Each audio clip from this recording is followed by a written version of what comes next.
திருவருளையும் குருவருளையும் வந்தித்துக் கொண்டு எங்களுடைய மூத்த சைவ புலவர்களுடைய ஆசிகளையும் வேண்டிக் கொண்டு இன்று இந்த நிகழ்வில் இணைந்திருக்கின்ற பெரியோர்களே, சைவ அபிமானிகளே, சைவ ஆர்வலர்களே, இன்று விரிவுரையாற்ற இருக்கின்ற சைவ புலவர் தில்லைமணி சண்முக வடிவம்மையார் அவர்களே, தொழில்நுட்ப உதவிகளை வழங்கிக் கொண்டிருக்கின்ற திருமதி கமலா ரவீந்திரன் அம்மையார் அவர்களே, இணைந்திருக்கின்ற சைவ புலவர்களே, பரீட்சை எடுக்கின்ற மாணவர்களே, உங்கள் அனைவருக்கும் என்னுடைய பணிவான வணக்கங்களை தெரிவித்துக் கொள்கின்றேன். முதலில் தேவார பாராயணத்துடன் நிகழ்வை ஆரம்பிப்போம். திருச்சிற்றம்பலம். நோ பார்வதிபதியே அது மகாதேவ. திருச்சிற்றம்பலம். கள்ளி முதுகாட்டில் ஆடி கண்டாய், காலனையும் காலால் கடந்தான் கண்டாய், புள்ளி உழைமானின் தோளான் கண்டாய், புலிசேராடை புனிதன் கண்டாய், வெள்ளி புரை முடிமேற் சூடி கண்டாய், வெண்ணீற்றான் கண்டாய், நெஞ்சில் மேய வள்ளி மணாளர்க்கு தாதை கண்டாய், மறைக்காட்டுறையும் மணாளன் தானே. வேத நெறிதலை தோங்க மிகு சைவத்துறை விளங்க, பூத பரம்பரை பொழிய புனிதவாய் மலர்ந்தெழுத, சீதவள வயற்புகழேன் திருஞான சம்பந்தன் பாத மலர் தலை கொண்டு திருத்தொண்டு பரவுவாம். சிற்றம்பலம். நா பார்வதிபதியே ஹரே மகாதேவா. சென்றாடுசனே போற்றி, என் நாட்டவர்க்கும் இறைவா போற்றி, காவாய் கடங்கற்றிலே போற்றி, கைலை மலையானே போற்றி போற்றி. சிற்றம்பலம். நன்றி நன்றி. தேவார பாராயணத்தை வழங்கிய தில்லைமணி ஐயா அவர்களுக்கு சைவ புலவர் சங்கத்தின் சார்பிலே நன்றிகளை தெரிவித்துக் கொள்கின்றேன். அகில இலங்கை சைவ புலவர் சங்கம் நடாத்தி வருகின்ற சைவ புலவர் மற்றும் இளம் சைவ புலவர் பரீட்சார்த்திகளுக்கான வழிகாட்டல் வகுப்புகளிலே இன்று இலக்கணத்திலே நன்னூல் தொடர்பான விரிவுரை நடைபெற இருக்கின்றது. இந்த விரிவுரையை வழங்க இருக்கின்ற சைவ புலவர் சண்முக வடிவு தில்லைமணி அம்மையார் அவர்கள். அவரை இந்த விரிவுரையை ஆற்ற வருமாறு அன்போடு அழைத்து நிற்கிறேன். வணக்கம் மிஸ். வணக்கம். அனைவருக்கும் இனிய வணக்கங்கள்.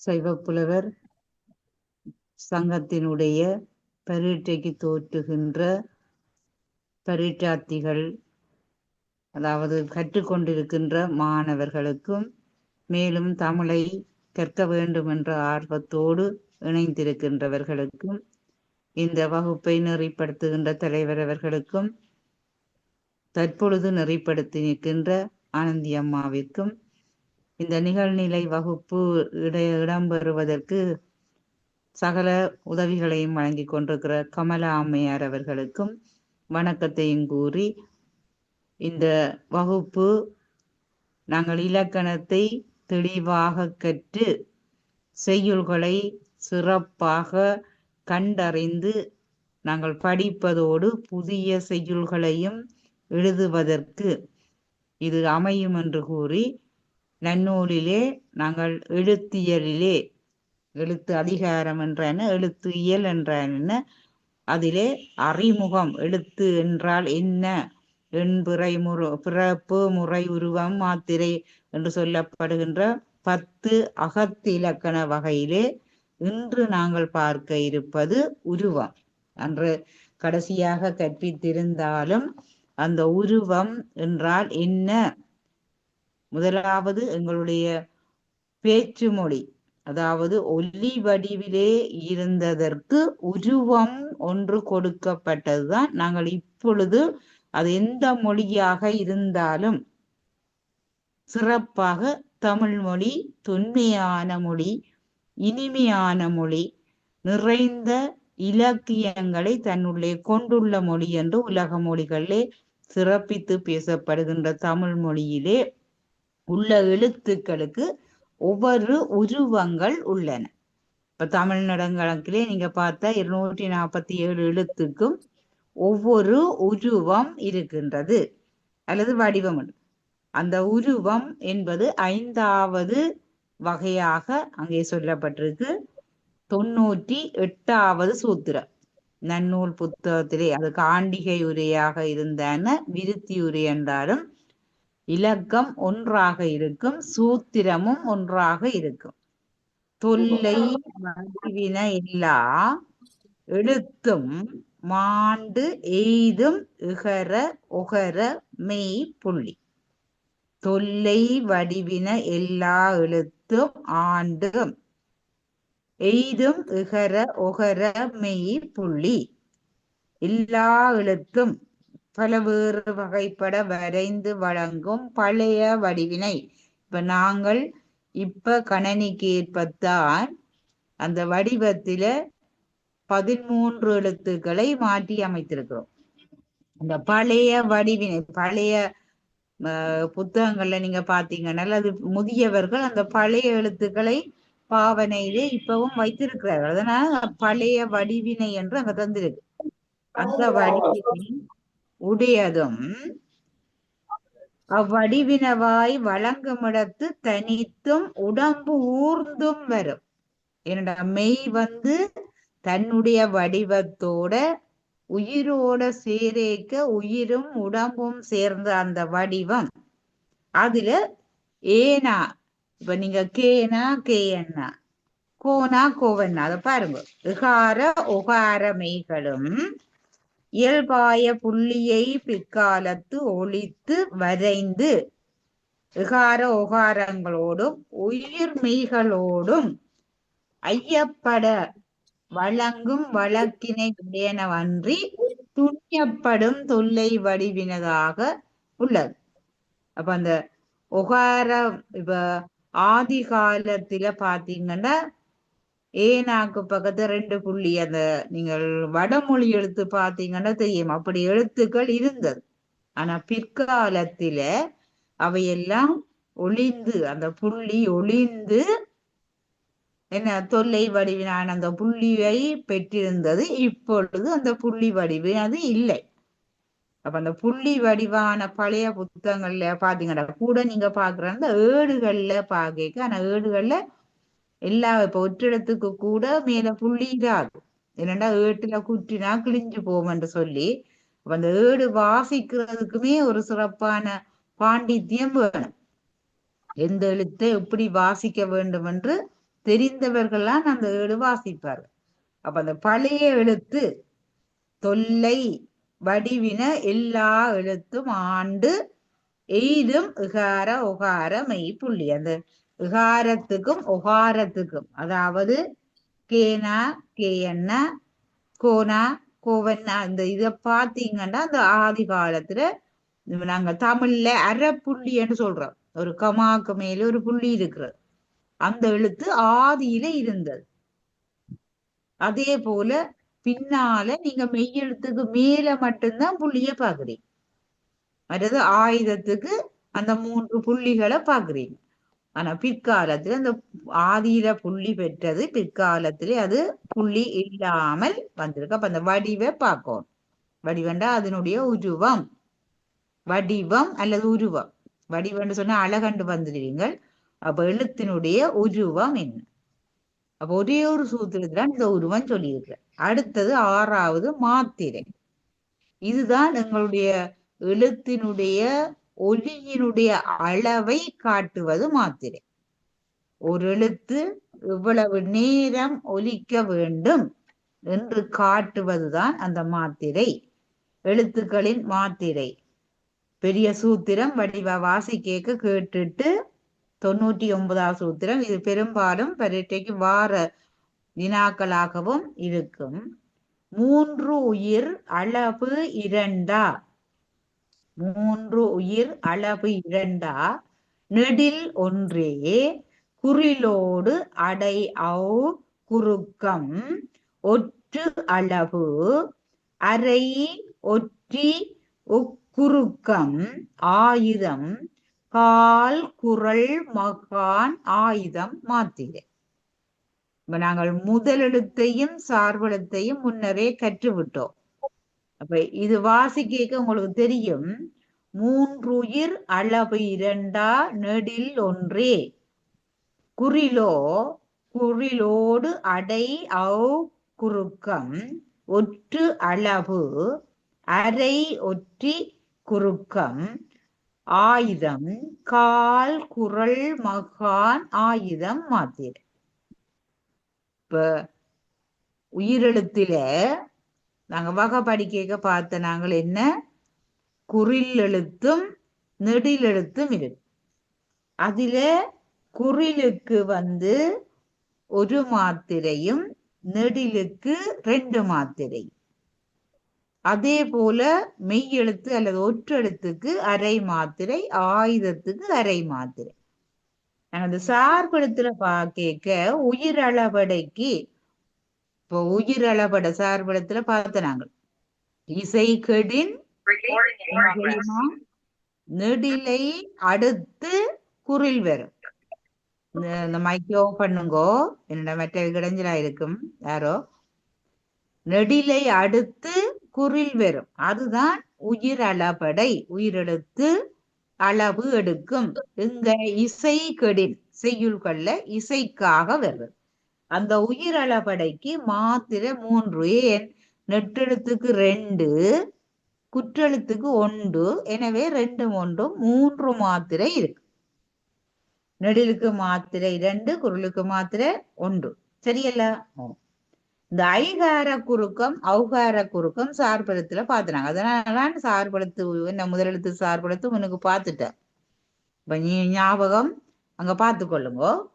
ஐகார குறுக்கமும் ஔகார குறுக்கமும் பாத்துறேன். இப்ப ஐயன்னாக்குரிய மாத்திரை 2, ஏன் அது நெட்டெழுத்து. அதே போல ஔவன்னாக்குரிய மாத்திரை 2, அதுவும் நெட்டெழுத்தண்டபடியா 2. செய்யுள்கள்ல சில இடங்கள்ல அது என்ன சொற்கள்ல கூட வரும். சொற்கள்ல கூட சில இடங்கள்ல அவை குறுகி வரும். நாங்க அண்டைப்பா கேட்க பார்த்துனாங்க. ஐயன்னா முதல்லையும் குருவும், முறையிலையும் குருவும், இறுதியிலையும் குருவும். அப்ப செய்யுள்கள்லையும் சரி சொற்கள்லையும் சரி இந்த ஐகாரமும் ஔகாரமும் குறுகி வரைக்க ஒற்றளபடைக்கும் தனித்தனி மாத்திரை ஒன்று. ஒற்றளபடைன்னா மெய்யெழுத்து அளவெடுக்கிறது. அதுவும் நாங்க பார்த்துறாங்க திருக்குறள்ல உதாரணம் பார்த்து. அப்ப ஐகார குறுக்கம் ஔகார குறுக்கம் ஒற்றளபடைக்கு 3க்கும் தனித்தனி மாத்திரை 1 வரும். அப்ப நெட்டெழுத்துக்கு 2 இருந்தது, இங்க வரைக்க 1 மாத்திரை, அதாவது ஒரே ஒரு மாத்திரை மட்டும் கொண்டிருக்கு. அப்ப நீங்க சரியாக இப்ப செய்யுள்கள்ல என்று சொன்னா சரியா ஒரு மாத்திரை இருக்குதோண்டா, ஒரு மாத்திரை என்றது என்ன பின்னால நாங்கள் பார்ப்போம். ஒரு கண் இமைக்கிற நேரம் அல்லது நாங்க விரலை சுண்டினா அந்த நொடி பொழுதுன்று அதை சொல்றது, அதுதான் ஒரு மாத்திரையாக இருக்கு. அடுத்தது ஒற்றிற்கும் குற்றியலுகரத்திற்கும் ஆயுதத்திற்கும் தனித்தனி மாத்திரை அரை. ஒற்றண்டா என்ன, மெய்யெழுத்து. குற்றியலுகரம் குற்றியலிகரம். குற்றியல் உகரமண்டா குசுடுது புரு. சரியல்லோ? குற்றியலுகரம் குற்றியலிகரம் 2க்கும், மற்றது மகர குறுக்கத்திற்கும் ஆயுதத்திற்கும் தனித்தனி மாத்திரையத்தின அரை. மகர குறுக்கத்திற்கும் ஆயுத குறுக்கத்திற்கும் தனித்தனி மாத்திரை, அதுக்கும் அரையாகத்தான் இருக்கு. அப்ப மகர குறுக்கம், மகரம்னா உம்மன்னா வரியில வார எழுத்துக்கள்ல அதே செய்யுள்கள்ல தான். அதே போல ஆயுதம் பார்த்து நாங்கள் என்ன அஃது சொல்லிக்க அந்த ஆயுதத்தினுடைய அளவு ஒலிக்கிற நேர அளவு குறுகி வரும். சரியல்ல? அதனால ஆயுத குறுக்கம். அத தனியொரு ஆயுதமாக ஆயுத எழுத்தண்டா அதுக்கு அரை மாத்திரையாக இருக்கும். குறுகைக்கு அந்த அரை மாத்திரையிலும் இருந்து மேலும் குறுகும். சரியா? இப்ப சரியா இன்ன அளவில தான் குறுகும் என்று நாங்க சொல்லிட. அன்றைக்கு சொன்னான், ஒவ்வொருத்தரும் உச்சரிக்கின்ற உச்சரிப்பினுடைய அளவு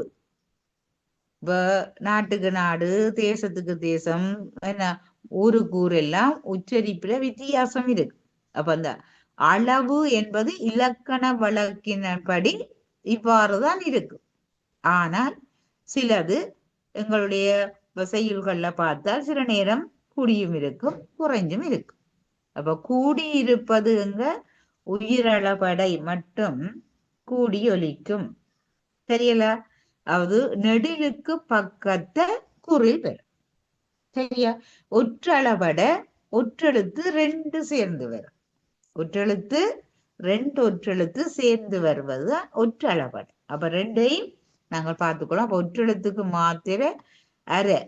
அப்ப இந்த மாத்திரை அளவுகளை பார்க்க வேணும்.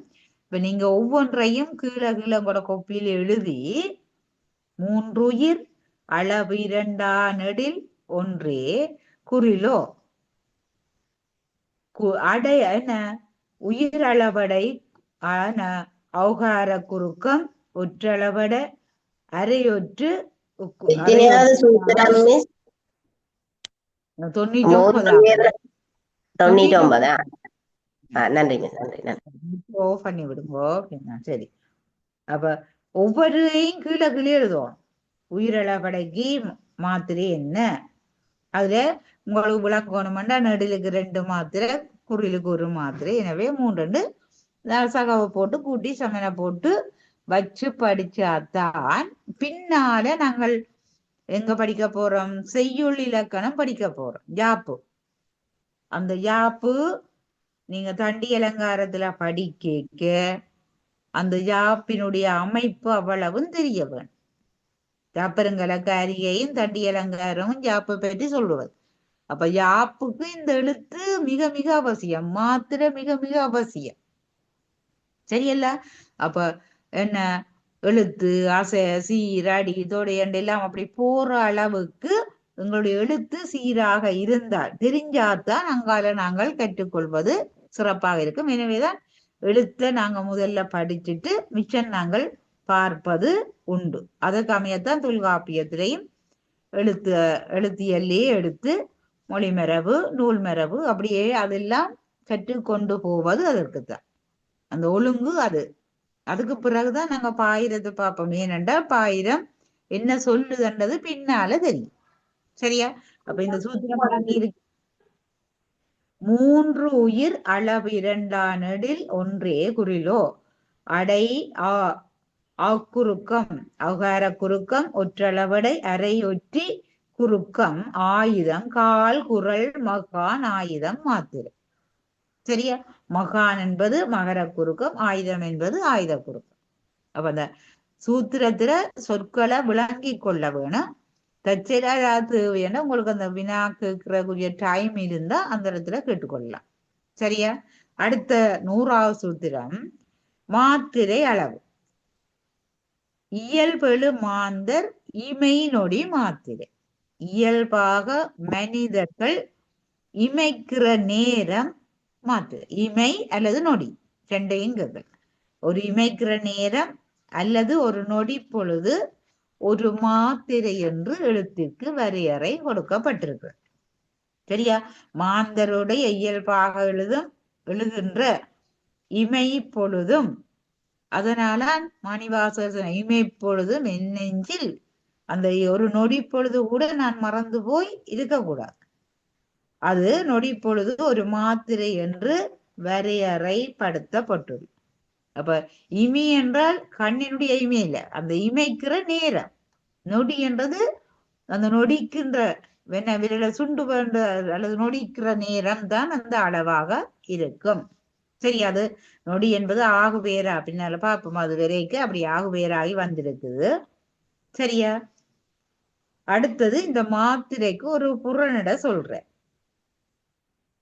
ஏனென்றால் இப்ப நான் முதல்ல சொன்னான், சிலவற்றிற்கு அந்த மாத்திரையின் அளவுகள் நாங்க பேசும் போதோ அல்லது பாடும் போதோ எழுதும் போது வராது.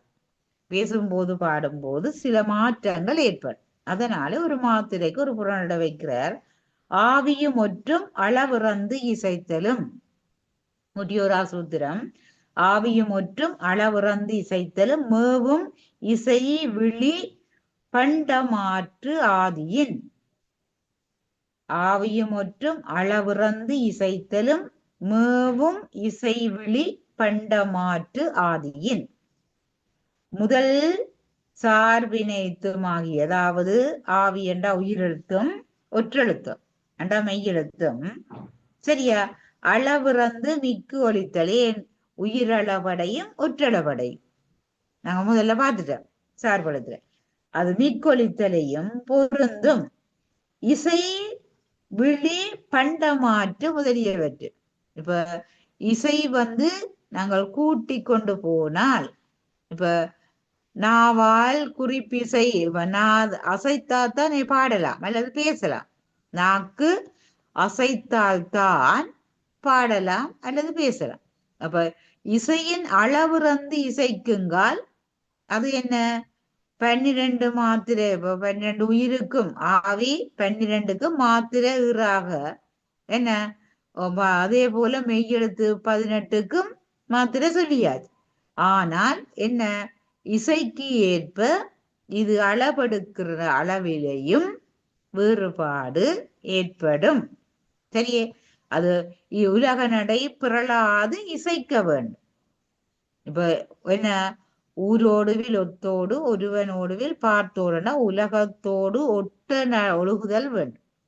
அப்ப உலக நடை அறிந்து பிறளாது பெரிய பாடகர் என்றாலும் அந்த ஓசையினுடைய அளவை அறிந்து, அதை விட நாவால் என்பது என்ன? நாவினால நாங்கள் என்ன செய்யறோம்? உச்சரிக்கிறோம். சரியா? அந்த உச்சரிப்பு போது சரியாக அதை உச்சரிக்கிற வழியிலே அது என்ன செய்யும்? சில இடங்களில அளவு இறந்து இசைக்கும்டா, அளவு இல்லாது. இப்ப 2 மாத்திரை அல்லது 3 மாத்திரைய கூட்டியும் அது இசைக்கின்ற தன்மை வரும். சரியா? அப்ப மாத்திரைன்னா ஒரு நொடி பொழுது. இது ஒரு 5 புள்ளிக்குரிய வினாவாக வாரது. இப்ப நாங்க பார்க்கணும், மாத்திரை என்பது ஒரு நொடி பொழுது அல்லது இமைப்பொழுது. அதுல உயிருக்கு மாத்திரை 2, இதுல உயிர் நெட்டெழுத்துக்கு மாத்திரை 2, குற்றெழுத்துக்கு 1, ஒற்றெழுத்துக்கு அரை, ஆயுதத்துக்கு அரை. அப்ப உயிர்மெய் என்று கேட்டா நாங்க 1.5 என்று சரியா கணக்கு சொல்லிடலாம். சில சொற்களிலேயோ அல்லது செய்யுளிலே விரைக்கல அந்த மாத்திரையினுடைய அளவுகள் வேறுபடும். அதான் ஆவியும் ஒற்றும் அளவிறந்து இசைத்தலும் மேவும் இசை விழி பண்டமாற்று ஆதி. ஆதி காலத்தில எங்களுடைய பொருளாதாரம் பண்டமாற்றாக இருந்தது. அதுபோல இந்த இசையினுடைய தன்மையிலே கேட்டு கேட்டு பாடினபடியால் இப்பவும் இசை கேட்பதுதான். அந்த அளவு என்ன? புறநடையாக அமைந்திருக்கின்றது. சரியா? அடுத்தது 7வது வகை முதநிலை எழுத்துக்கள். அதுல முதநிலை என்று தலைப்பு தந்திருக்கும், அல்லது பார்த்து கொள்ளலாம். சொல்லுக்கு முதலில வருகிற எழுத்து. முதலண்டா நாங்கள் தமிழில எந்த எழுத்துக்கள் சொல்லுக்கு முதலில வரும், அதுதான் நீங்க பார்க்க போறோம். 102வது சூத்திரம். இதுவும் வினாக்களுக்கு வார அந்த எழுத்தியல நிறைய கேள்வி. நீங்க வினா பத்திரங்கள் பார்த்தா தெரியும். பன்னீர் உயிரும் க ச த ந ப ம வ ய ஞ ங ஈர் 5 உயிர். இரஞ்சத்தின 10 என்ன மெய்யெழுத்து. அந்த மெய்யெழுத்துண்டா என்ன வருது? உயிர் ஏறி வர வேணும். இச் இத் இந்த் இப் இம் உ இ இங் இஞ்ச். இந்த 10ம் இரஞ்சு 10. இந்த 10 என்ன செய்யுமாம்? உயிர் மெய்யாக வரைக்குல சொல்லுக்கு முதல்ல வரும். மெய்யெழுத்து பிரிக்க பார்க்க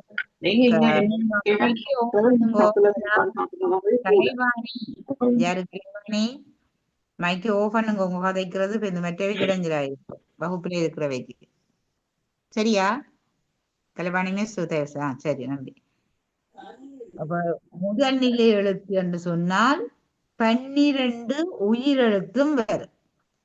ஆனா தொடக்கம் அவ்வண்ணா வரை. இப்ப நீங்கள் குறிச்சு கொள்ளணும். இது 12 சொல்லுக்கு முதல்ல வரும். இது நீங்கள் ஒரு நேசரி பிள்ளைன்ற ஆனா அவன் மட்டை அந்த பாத்தீங்கன்னா 12க்கும் சொல்லு போடுறது. சரியல்ல? அதே போல இக் இச் இத்தின் இப்பும் உவி ஈ இங் என்ற 10 மெய்யெழுத்து உயிர் மெய்யாக வரைக்குள்ள அவ்வளவும். அப்ப 10 உயிர் மெய்யிலையும் எந்தெந்த எழுத்து புறநடைன்னு பின்னால பார்க்க போறோம். எந்தெந்த எழுத்தோட சேர்ந்து மட்டும் வரும், எந்த சேராது என்று வரும். அப்ப 12 உயிருக்கு நீங்கள் பார்த்து உதாரணம் எழுதி வைக்கணும். சரியல்ல? அதுல பேருந்து சிறப்பு விதி சொல்ற 103வது சூத்திரத்தை பார்த்தீங்கன்னா சிறப்பு விதி சொல்ற உ உ ஓ ஓ அளவோடு அம்முதல்.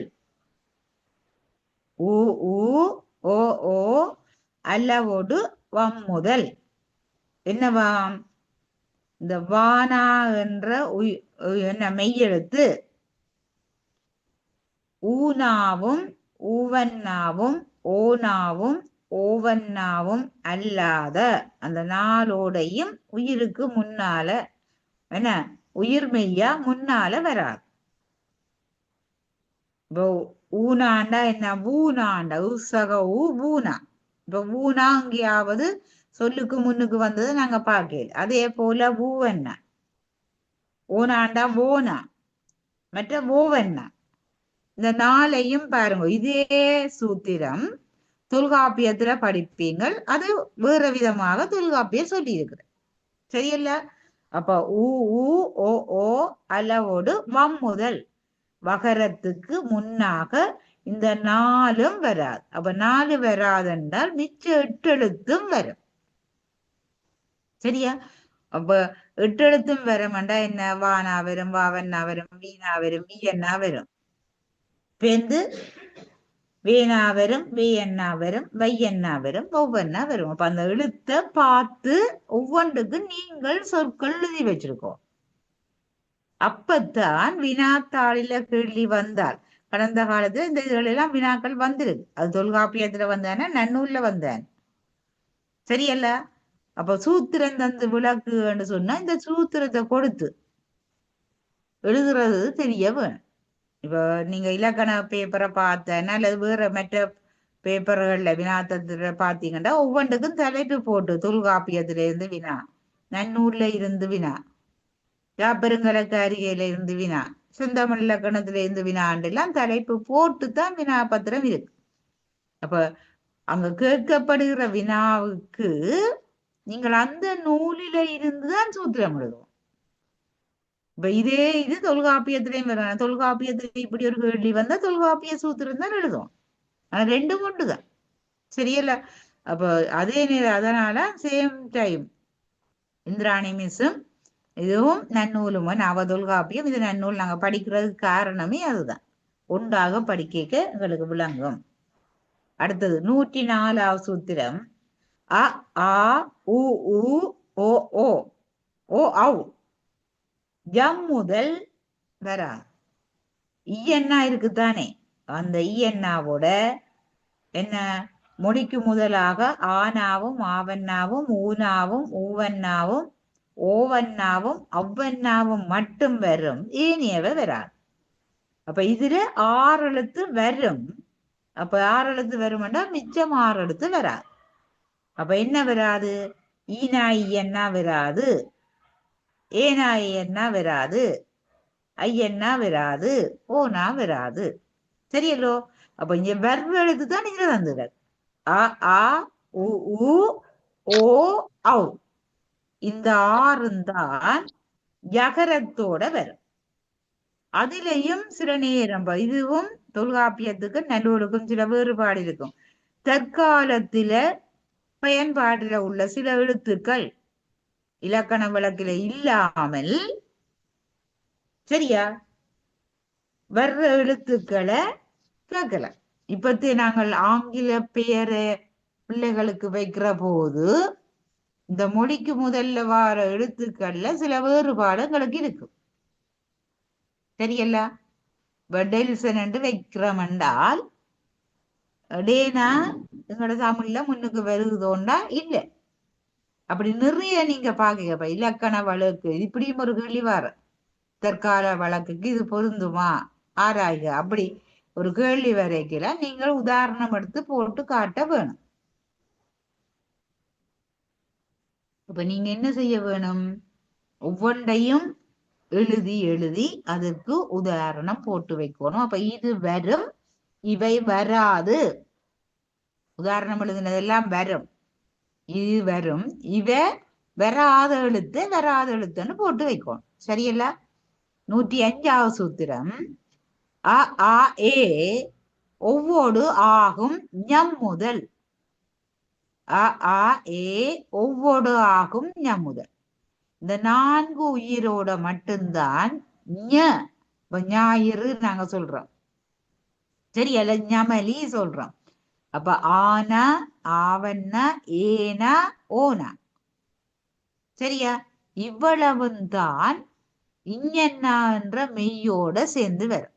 ஞமலி, ஞாலம், நெகிழி, நெல்கிட்டு, நொகுள் இப்படி என்றெல்லாம் இருக்கு. ஆனா இந்த சொல்லில நெகிழி நோல்கள்லாம் இப்ப எங்கட வழக்கில இல்லை. நாங்க பேசும்போது ஞாலம் சொல்றோம், ஞாயிறு சொல்றோம், சரியே ஞமலி சொல்றோம். ஆனா பின்னால இருக்கிற நெகிழி நோல்கிட்டு ஓனாவும் ஏனாவும் வழக்கில இருக்கிறது கொஞ்சம் குறைவு. அப்ப செய்யுள்கள்ல நாங்க பார்த்தா இருக்கு. இது நாங்க பயன்பாட்டில இல்லையோடைய செய்யுள்கள்ல இருக்கு. சரியா? அப்ப இதுல வார நாளும் இருக்கு, வராத மிச்ச 8ஐயும் நாங்கள் எழுதி வச்சிருக்கோம்.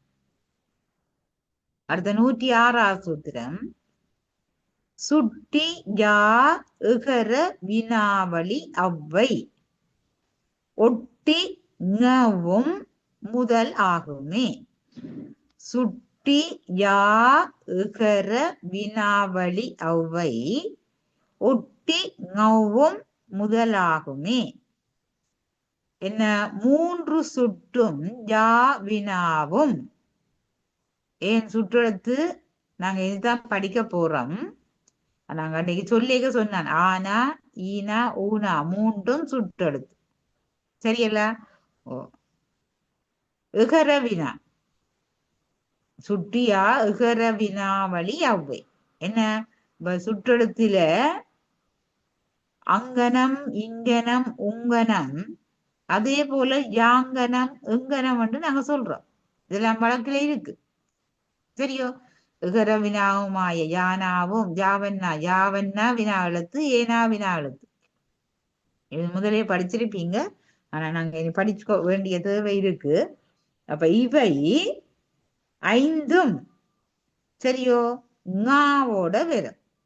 அகரத்தை ஒட்டித்தான் அந்த என்ன இடைச்சொற்களின் பின் அகரத்தை ஒட்டி ஞா மொழிக்கு முதலிலே வரும்.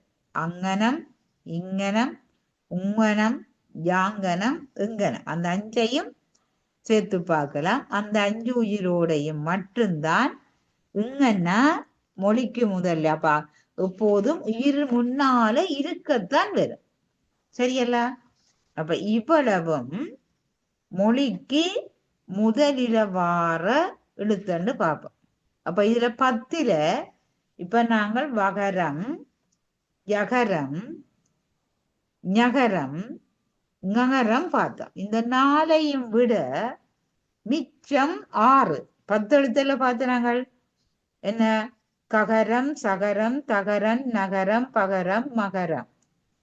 இந்த 6ம் 12 உயிரோடையும் சேர்ந்து மொழிக்கு முதல்ல வரும். அப்ப 12 6 எத்தனை? 72 சொல்லு நீங்க எழுதி வச்சிருக்கோம்.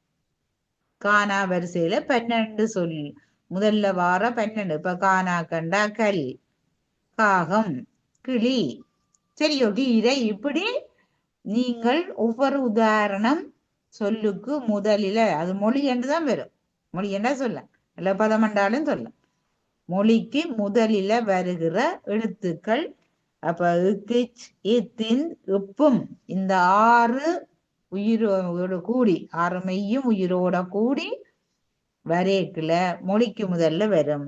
இந்த 4க்கும் என்ன இருக்கு? இன்னென்ன எழுத்துக்கள் வராது, இன்னென்ன எழுத்துக்கள் வரும் என்று இப்ப பார்த்துட்டேன். சரியல்ல? அப்ப இதை வச்சுக்கொண்டு இது தொல்காப்பியத்திலையும் படிக்க போறீங்க. படிக்க அத தெளிவா பார்த்து படித்தீங்கன்னா சரி. சரியல்ல?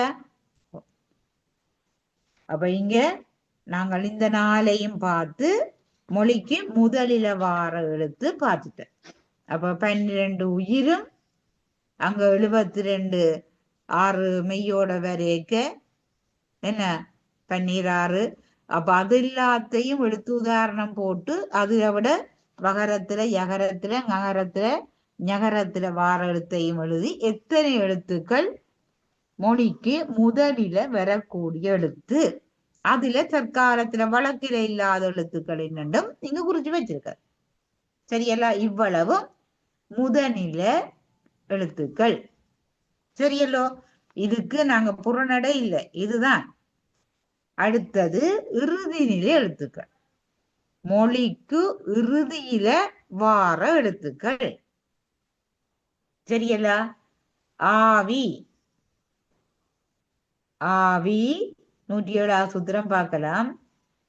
ஞ ந ந ம ந ஜ ர ல வ ள ள மெய் சாயும் உகர 4 ஈரே.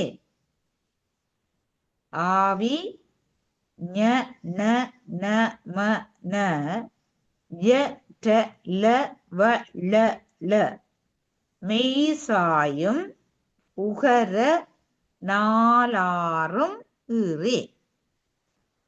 என்னவாம்?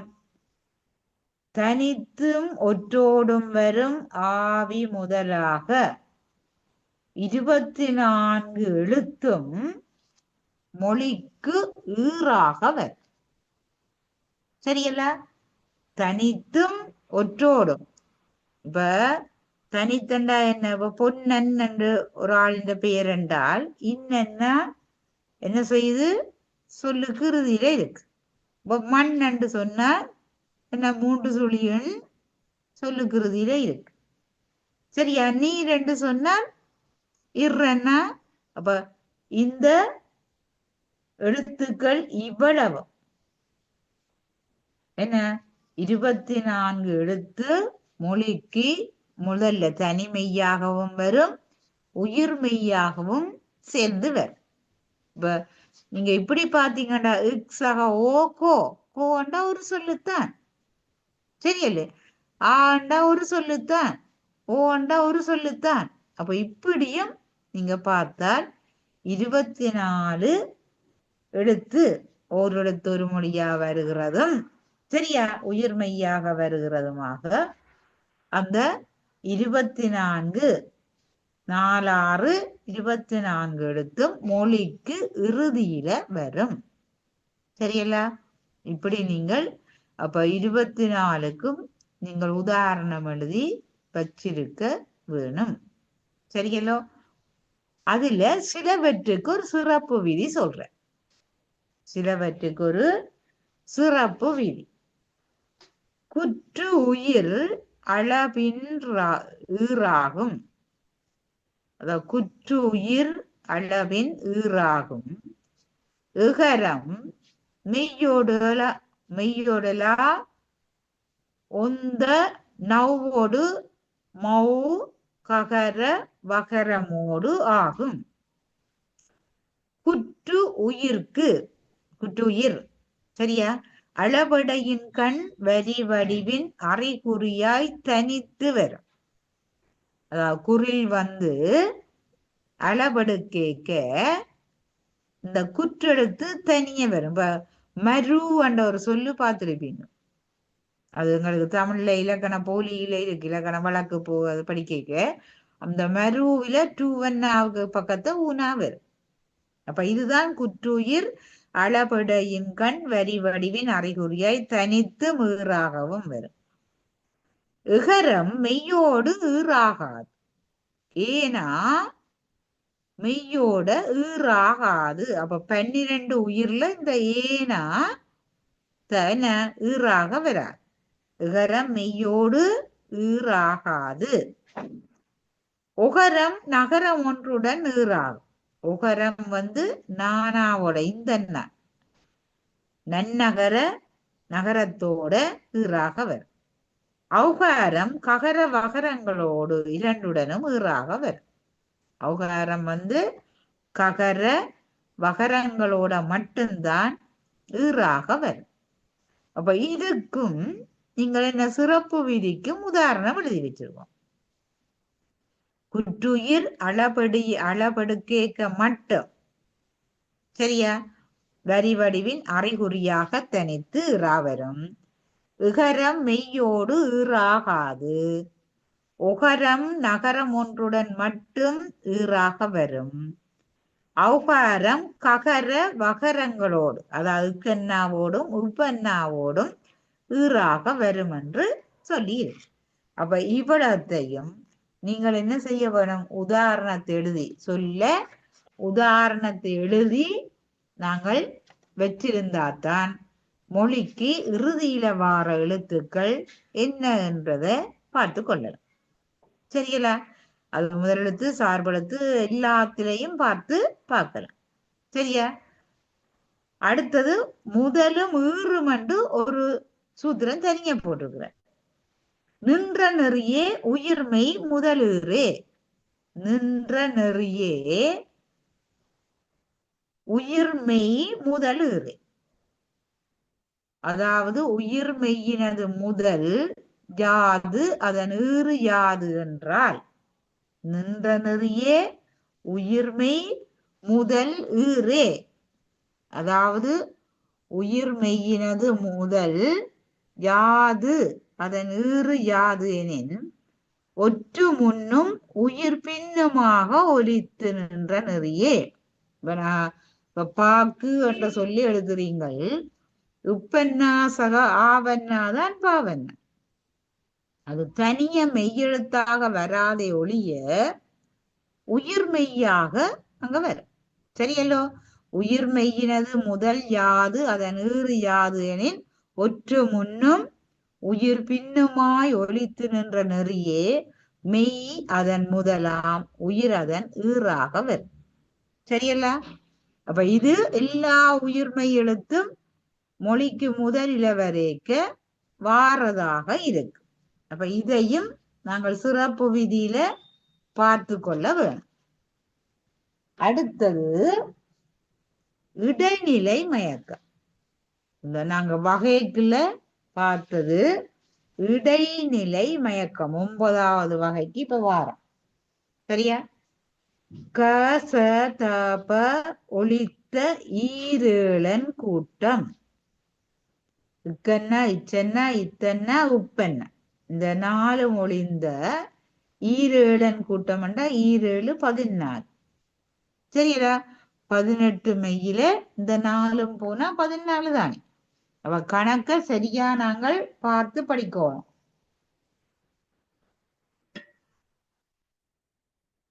மெய் மயக்குடன் இடநிலை ஒலித்து ஈரெட்டு. மெய் மயக்கு உடனிலை ஒலித்து ஈரெட்டு. 16. சரியா? மெய் மயக்கு ஆகும் இவ்விரு பால் மயக்கும் மொழியிடை மேவும் உயிர்மை மயக்க அளவு இன்றே. இப்ப நிறுத்த முறை என்றால் சொல்லு நிக்கிற நேரம். இப்ப மெய் 18ல இக்கன்னா இச்சன்னா இத்தன்னா உப்பன்னா என்னும் 4ஐயும் ஒழித்து 14 மெய்யும் பிற மெய்களோடு கூடும் கூட்டம் வேற்று நிலை மெய்மயக்கம் எனப்படும். பிற மெய்யோட கூடுது. தெரியல?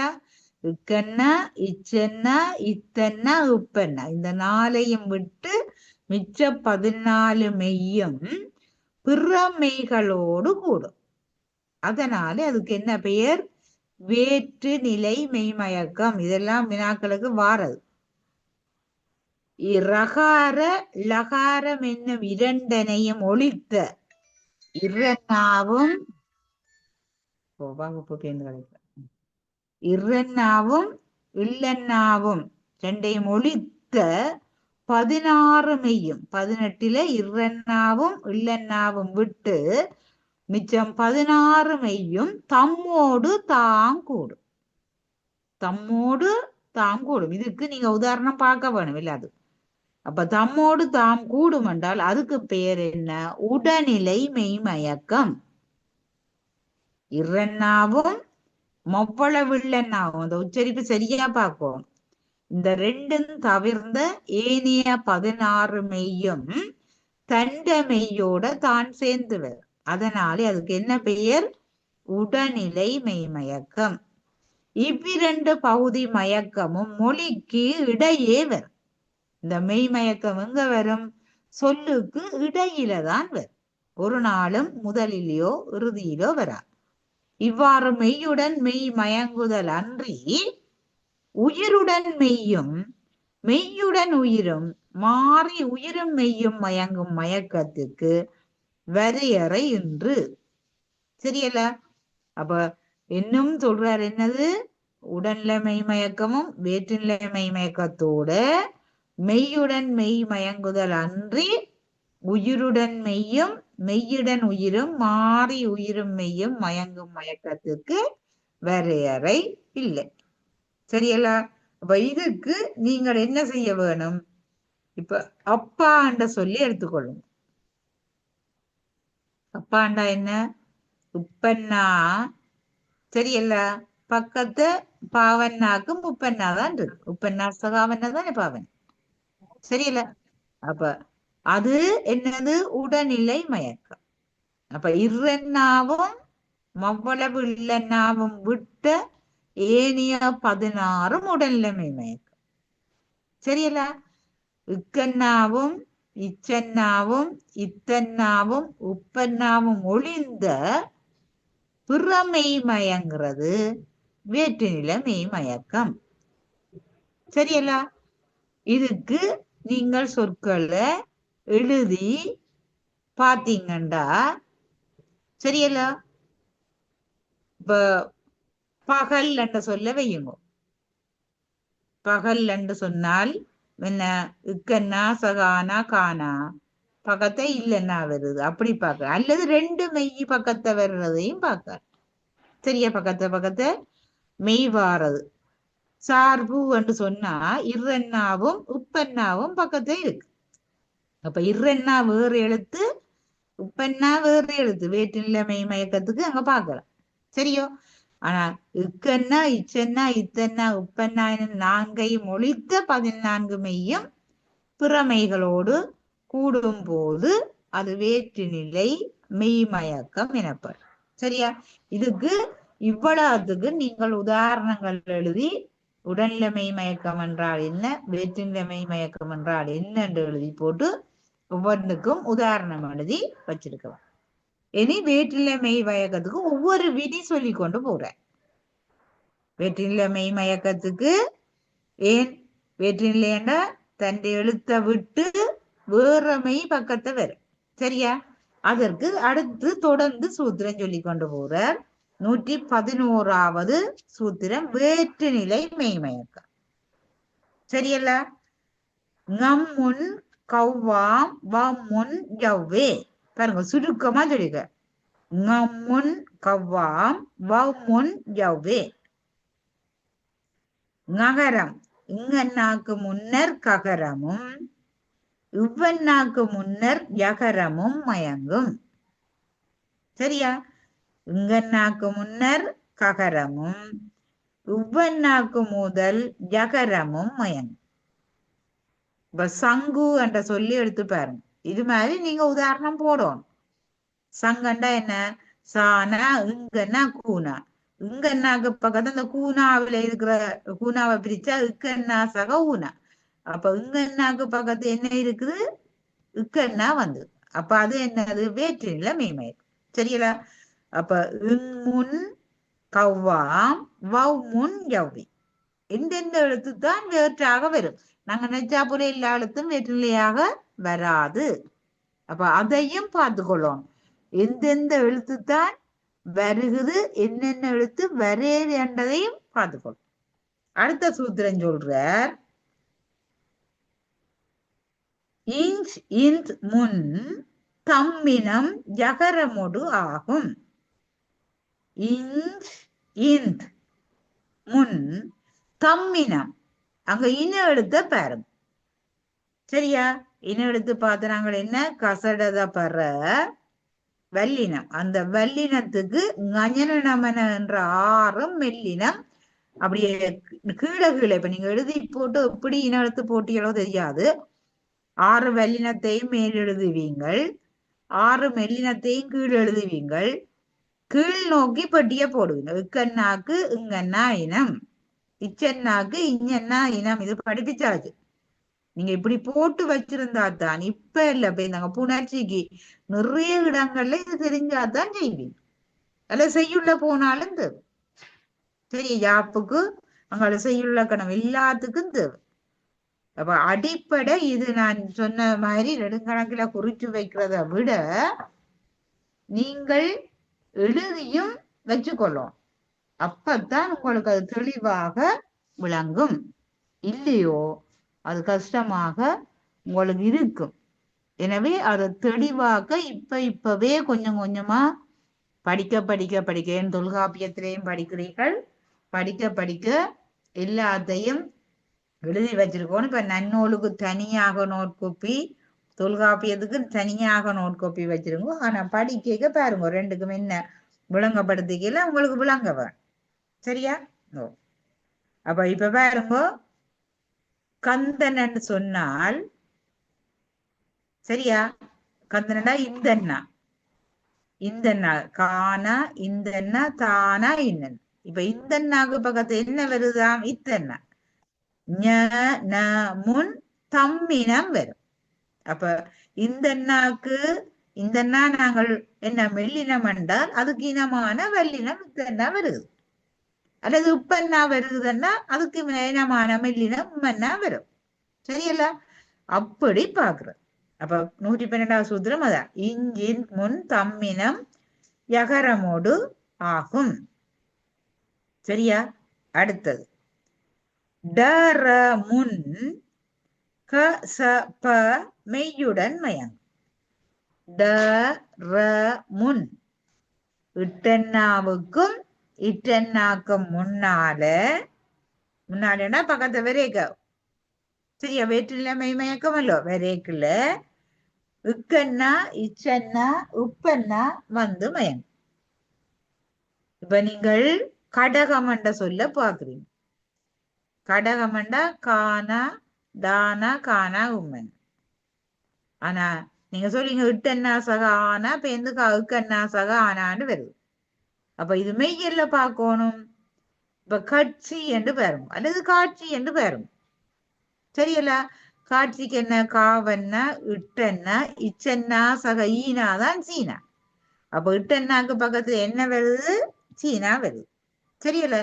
அதே போல என்ன கற்க, கற்க கசற, அந்த கற்க சொல்லி எடுத்து பாருங்க. இட்டன்னாக்கு பக்கத்து என்ன இருக்கு? இக்கன்னா இருக்கு. அப்ப சரியல்ல சூத்திரம்? இட்டன்னா இச்சன்னா முன் இக்கன்னா இச்சன்னா உப்பன்னா வந்து மயங்கும். அப்ப வேற்றில மெய்மயக்கத்துக்கு தனித்தனி சூத்திரத்தை சொல்லி கொண்டு வர. இதுவும் உடல்ல மெய்மயக்கம் என்றா என்ன, வேற்றில மெய்மயக்கம் என்றால் என்ன, உதாரணம் தந்து காட்டுகன்னு சில நேரம் கேள்வி வந்திருக்கு. அப்ப அதையெல்லாம் நாங்கள் தெளிவாக படிச்சாதான் அது. அடுத்தது இன் முன் இனம் கச ஞ ப ம ஜ வவ் வரும். என்னவா? 3 சுழி எண்ணும் 2 சுழி இன்னும். இவ்விரண்டு மெய் முன்னரும் தமக்கு இனமாகிய, தமக்கு இனம் என்ன? இட்டென்னாவும் இட்டென்னாவும் தான் அதுக்கு இனம். அப்ப ரக்களும் க ச ஞ ப சரியா க ச ஞ ப ம ய வ என்ற ஏழும் மயங்கும். ஏழுமையும் மயங்கும். சரியல்ல? அப்ப பாருங்கள், இன் முன் தன் இனமாகிய ஈட்டிட் மயங்குறதோட க ச ஞ ப ம ய வ என்ற மெய்யம் மயங்கும். சரியல்ல? இப்ப நீங்கள் புன்கண், இது அந்த வினாபத்திரங்கள்ல எல்லாம் வாரது. புன்கண் அல்லது புன்கணீர், அது எப்படி என்னாலும் பாருங்க என்ன, அல்லது புன்மலர். சரியல்ல? இப்படி பார்த்தால் இன்னன்னாக்கு பக்கத்து உம்மன்னா வந்துடும். சரியல்ல?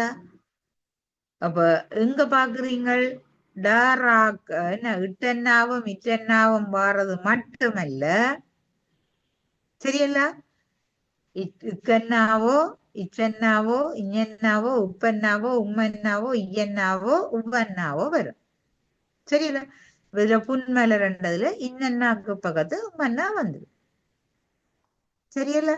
இப்படி நாங்கள் இன்னன்னாவுக்கும் இன்னன்னாக்கும் முன்னால தன்னை இனம் வாரதோட இந்த ஏழுமையும் வந்து வேற்றுநிலையாக மயங்கும். சரியா? இப்படி பார்த்து கொள்ளுங்க. அடுத்தது மம்முன் ப ஜ வ மயங்கும்.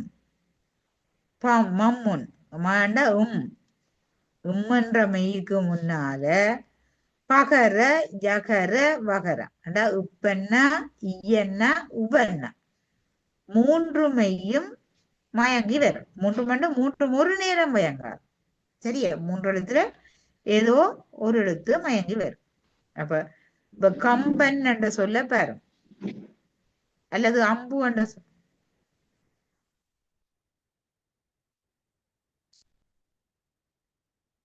அம்பு என்ற சொல்ல பாருங்கோ. ஹலோ, கேக்குதோ? ஹலோ, அம்பு என்ற சொல்ல பாத்தீங்கன்னா அந்த அம்புல உம்மன்னாக்கு பக்கத்து உப்பன்னா வருது. சரியல்ல? அப்ப இத பார்த்து கொள்ள வேணும்.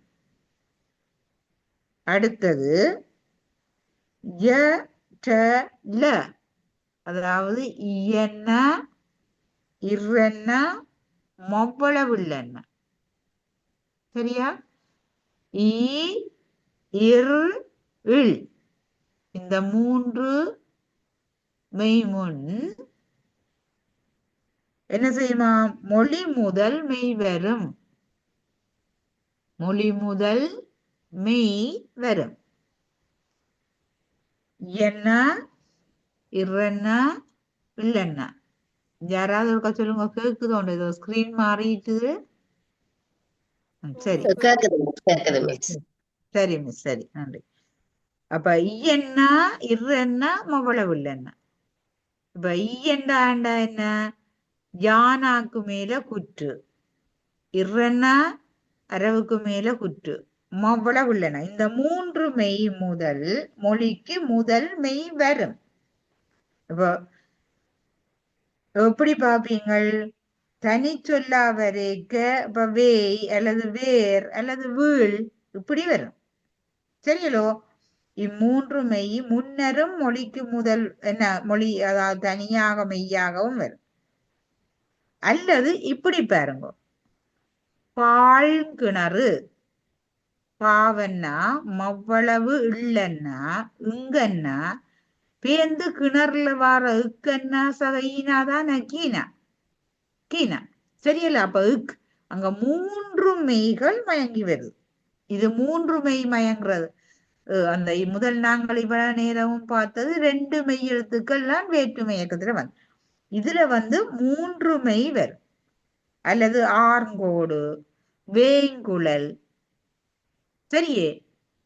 மற்றது காய்ச்சல். இப்ப காய்யன்னா போட்டு, சரி, அந்த மொழி பிரயோகத்தை பார்த்து, அல்லது பயிர்ப்பு, சரியா? பானா ஈனா இர்ரன்னா உப்பன்னா அந்த எப்படி எப்படி 2 மொழி மெய்யெழுத்து மயங்குதோ 3 மெய்யெழுத்து அல்லது மகிழ்ச்சியை பாருங்க. மகிழ்ச்சி என்ன ஹீனா மானா ஹீனா மவ்வளவு இல்லைன்னா இச்சன்னா அப்ப இந்த சீனாவில வார இச்சன்னாவும் வரும். சரியல்ல அது. அப்ப இந்த மூன்றும் என்னது வருது? இம்மூன்று மெய் முன்னரும் மொழி முதல் விதந்து கொண்ட 10 மெய்யும் மயங்கும். நாங்க மேல சொன்ன 10 மெய்யும் மயங்கி வரும். சரியா? அதனால என்ன உடனில மெய்மயக்கத்தில இருந்து இது வேற்றில்ல மெய்மயக்கத்துக்கு உதாரணமாக சொல்லப்பட்டு இன்னும் ஒன்று இருக்கு.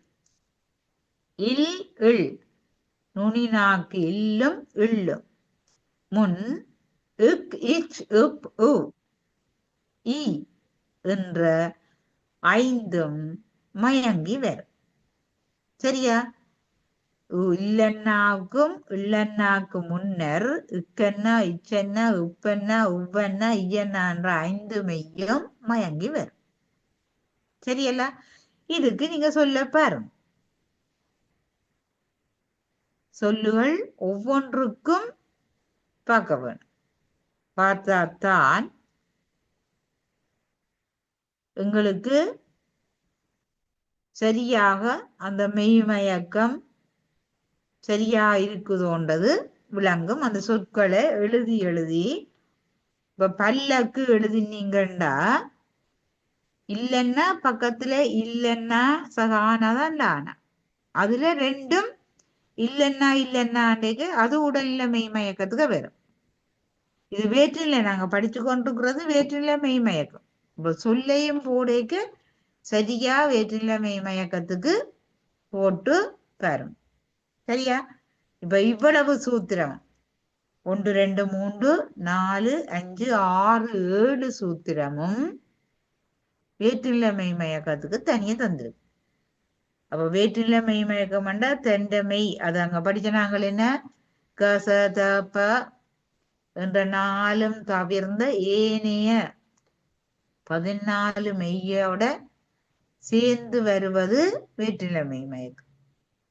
மற்றது இல்லும் தவிர்ந்த ஏனைய 16ஓடு தண்ட மெய்யே சேர்ந்து வந்தால் அது என்னது? உடல்ல மெய்மயக்கம். சரியல்ல? அதை பார்த்து கொள்ளணும். இனி உடல்ல மெய்மயக்கத்துக்கு தாரா சூத்திரம் ரல அல்லன தம்முன் தாம் உடல்நிலையும் இர்ரும் எள்ளும் அல்லதான அல்லாகிய வேற்றில்லை மெய்மயக்கத்துள் கூறிய 12 மெய்யும். சரியே? வேற்றில்லை மெய்மயக்கத்துல அங்க 14 சொன்னது.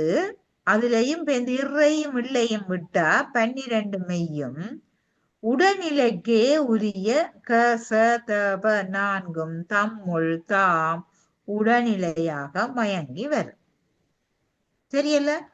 அந்த 12ஐயும் விட்டு 12ல 14 இர்ரன்னாவும் இல்லன்னாவும் போக அது வேற்றில்லை மெய்மயக்கத்துக்கு போக 12 மெய்யும் உடல்நிலைக்கே உரிய ஏக்கி சித்துப்பென்ற 4ம் தம்முள் தாம் உடல்நிலையாக வரும். சரியல்ல? அப்ப இது 12 16 உடல்நிலை மெய்மயக்கத்துக்கு வரும். இதுலதான் நீங்கள் அப்பாவோ அம்மாவோ அம்மையோ அண்ணையோ அண்ணனோ சரியோ இப்படி நீங்க எல்லாத்த சொல்லையும் பார்க்கல. ஆனா சொல்லு எழுதி பார்க்க வேணும். எழுத்துக்கு மெய் எழுத்து எல்லாத்துக்கும் உதாரணம் எழுதி எழுதி பார்க்க வேணும். சரியல்ல? அப்பு அண்டா உப்பன்னா உப்பன்னா உப்பன்னா சக ஊனாதானே பூனா அப்படி வலி அல்லின்னு ஒரு பூ இருக்கு. இல்லைன்னா இல்லைன்னா லீனாதான் அலி அல்லி. சரிங்களா? இப்படி நீங்க உதாரணம் முந்த சூத்திரத்துக்கு எழுதி பார்க்கும். அடுத்தது யரள ஒற்றின் முன் என்ன இறன்னா இல்லைன்னா அங்க அந்த முதல் சூத்திரம் மாதிரி யரள ஒற்றின் முன் கசதப நம ஈரொற்றாம் ரள தனி குரில் அணைய ஜரள ஒற்றின் முன் கசதப ஞ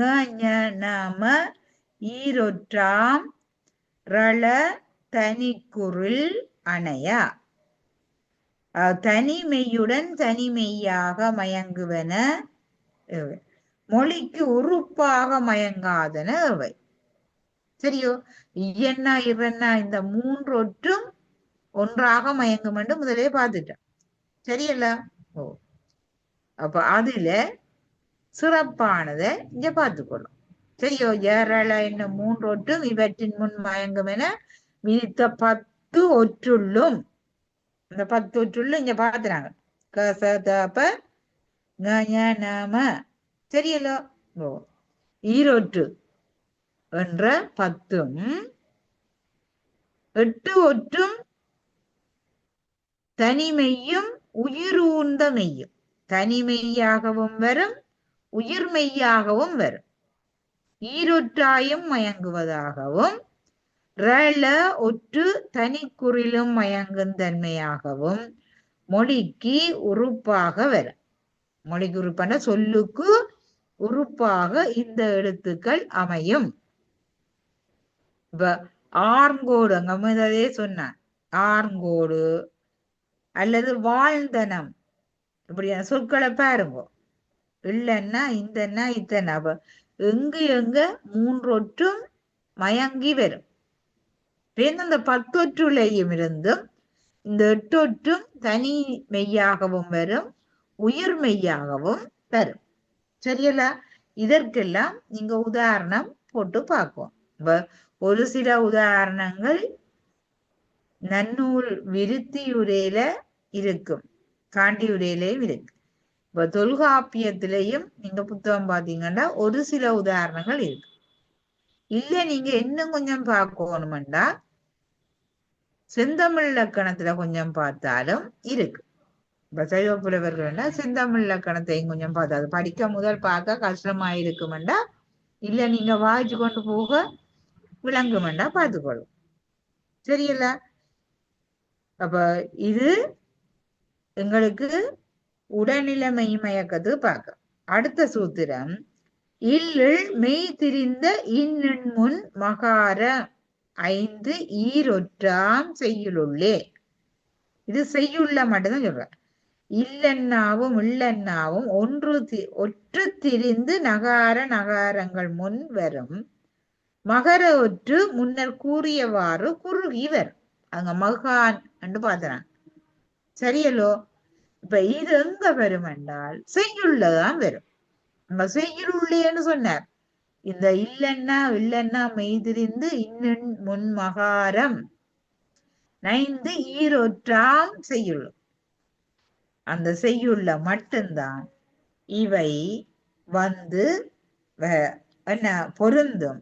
அப்பொழுது அந்த உம்மன்னா தன் ஒலிப்பினுடைய அளவில இருந்து குறுகி வரும். அதான் மகர குறுக்கம். சரியல்ல?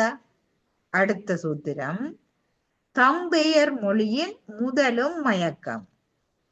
தம்பெயர் மொழியின் முதலும் மயக்கமும் இம்முறை மாறியும் இயலும் என்ப. தம்பெயர் மொழியின் மொழிக்கு முதல்ல வாரெழுத்து, ஈட்டில வாரெழுத்து, இடையில வாரெழுத்து. அதான் நாங்க வகை படிக்க போத்தோம் பார்த்தோம். எண்பெயர் முறை என்ன எண்பெயர் முறை பிறப்பு உருவம் மாத்திர முதல் ஈறு இடைநில போலி என்ற 10 பார்த்தோம். தெரியல? ஓ, அப்ப இதுல சொல்றார் தம்பெயர் மொழியின் முதலும் மயக்கமும் இம்முறை மாறியும் இயலும் என்பது. எழுத்துக்கள் தம்பெயர்களை மொழிந்து நிலைமொழி வருமொழியாக புணர்த்துமிடத்து அங்க புணர்ச்சிக்க போறார். சரியல்ல? புணர்ச்சின்னு தான் படிப்போம். எல்லா மொழி முதற்கும் இங்கனம் விதிக்கனவும் விலக்கியனவுமாக எல்லா எழுத்தும் முதலாம் மயக்கத்திற்கு இங்கனம் விதித்த விலக்கியனவாகிய எல்லா எழுத்தும் மயங்கும். எங்க வரைக்க? புணர்ச்சியில வரைக்க வரும். அது முதல்நிலையாக இருந்தன, இறுதி நிலையாக இருந்தன, இடைநிலையாக இருந்தன, அவ்வாறு வரும். சரியல்ல? இது நாங்க புணர்ச்சி பார்த்து கொண்டு போய்க்க இந்த விதி எங்களுக்கு பயன்படும். சரியா? அப்ப இதுக்கு ஒரு சில முதலாவது சூத்திரத்துக்கு நீங்க செய்யுள்ள இருந்து உதாரணம் எடுத்து வச்சிருக்கோம். இதுக்கு நீங்க சொல்ல போட்டு எழுதி வச்சிருக்க. சரியல்ல? இனி நாங்கள் பார்க்க வேண்டிய அகத்திலக்கணத்துல 10வது வகை போலி. போலி என்றால் எங்களுக்கு தெரியும் என்ன, உண்மையாக இருக்காத ஒன்றுதான் போலி. பார்த்தா உண்மை போல இருக்கும், ஆனா அது உண்மை பொருளாக இருக்காது. இப்ப போலிக்கு எங்களோட நடைமுறையில சொல்லிவிடும் என்ன, பப்பா விதையையும் மிளகையும் பார்த்தால் வெளியில ஒரே மாதிரி இருக்கு, அல்லது கடுகையும் குரக்கனையும் பார்த்தால் வெளியில ஒரே மாதிரி இருக்கு. ஆனா என்ன, ஒன்றை போல இருப்பதாலதான் அது போலி என்று சொல்லப்படும். சரியா? இதே போல எங்களோட தமிழ் எழுத்துக்கள் 247ல 2 எழுத்துக்கள் போலி என்று சொல்லப்படும். சரியா? அந்த போலி என்றால் என்னன்றதுதான் 122வது சூத்திரம் சொல்றேன். சரியா? மகர இறுதி அகிரிணை பெயரின் நகரமோடு உரளா நடப்பன உளவே. மகர இறுதி அகிரிணை பெயரின் உயர்திணை அகிரிணை எல்லாம் அங்க சொல் அதிகாரத்துல பாப்பீங்க. சரியா? ஆனா இப்ப அடிப்படை உங்களுக்கு தமிழ் அறிவு இருக்கிறபடிய அகிரிணைண்டா என்னன்னு தெரியும். சரியா? உயர்திணைண்டா என்னன்னு தெரியும். மனித தேவர் மரகர் தவிர்ந்த மிச்ச உயிருள்ள உயிரல்லாத அனைத்து மகிரிணை. அப்ப மகர இறுதி அகிரிணை பெயரின் நகரமோடு உரளா நடப்பன உளவு. இந்த பால்வகா அருண பெயர்களிடத்து இறுதியில மகரம் நகரத்தோடு ஒத்து நடப்பனவாக இருக்கு. அந்த பால்பகார அகரணை என்றாலும் பார்ப்பீங்க. தெரியல? அகன் அமர்ந்து செய்யால் உடையும் முகன் அமர்ந்து. இந்த அகன் என்றது அகம்தான் அந்த சொல்லு. அகம் என்ன செய்து உம்மன்னா இன்னென்னாவாக மாறும். அங்க மகர இறுதி நகரமோடு உரளா பாத்துறாங்க. சரியோ? ஓ, அப்ப அகன் அமர்ந்து, அதே போல முகன் அமர்ந்து, முகம் பட்டதுதான் அங்க முகன் என்று வந்திருக்கு. அப்ப இந்த பால்பகா மகர இறுதி என்றதனால் பால்பகா அருண பெயர் பெற்றுத்தான் அது வரும். அப்ப இவை என்ன உளவே இப்படி வருவது மகர இறுதி அகிரணை பெயரின் நகரமோடு உரளா நடப்பன உளவே என்று முதல்ல சொல்லி போட்டேன். சரியல்ல? இப்ப கலமண்டா கலன், நிலமண்டா நிலன், இது செய்யுள்ல பாப்பீங்க. நலமண்டா நலன். சரியோ? இப்படி உரளா நடப்பது இருக்கு. சரியல்ல? இப்படி வாரத பார்த்து கொள்ளுங்க. இனி அப்ப இளம் நிலம் என்றதுக்கும் நிலன் என்பதற்கும் என்னது போலி. முகம் என்றதுக்கும் முகன் என்பதும் போலி. சரியோ? அதுல முதற்போலி, இடைப்போலி, கடைப்போலி மூன்றும் இருக்கு. சரியா? முதற்போலி, இடைப்போலி, கடைப்போலி. அப்ப அதே போல என்னொன்று நீங்க பாப்பீங்க, 2 எழுத்து. இந்த ஐயன்னாவும் அவ்வன்னாவும், ஐயன்னாவும் அவ்வன்னாவும் அது அடுத்த சூதுதான் பார்க்க போறீங்க. இப்ப முதற்போலியிலேயும் இடப்போலியும் ஆ ஐ முதலிடை ஒக்கும் இச்சின் யமுன். ஆ ஐ முதலிடை ஒக்கும் இச் இஞ்ச் ஈ முன். மொழி முதலிலும் இடையிலும் அகர ஐகாரங்கள் வேற்றுமையின்றி ஒத்து நடப்பனவாகும்.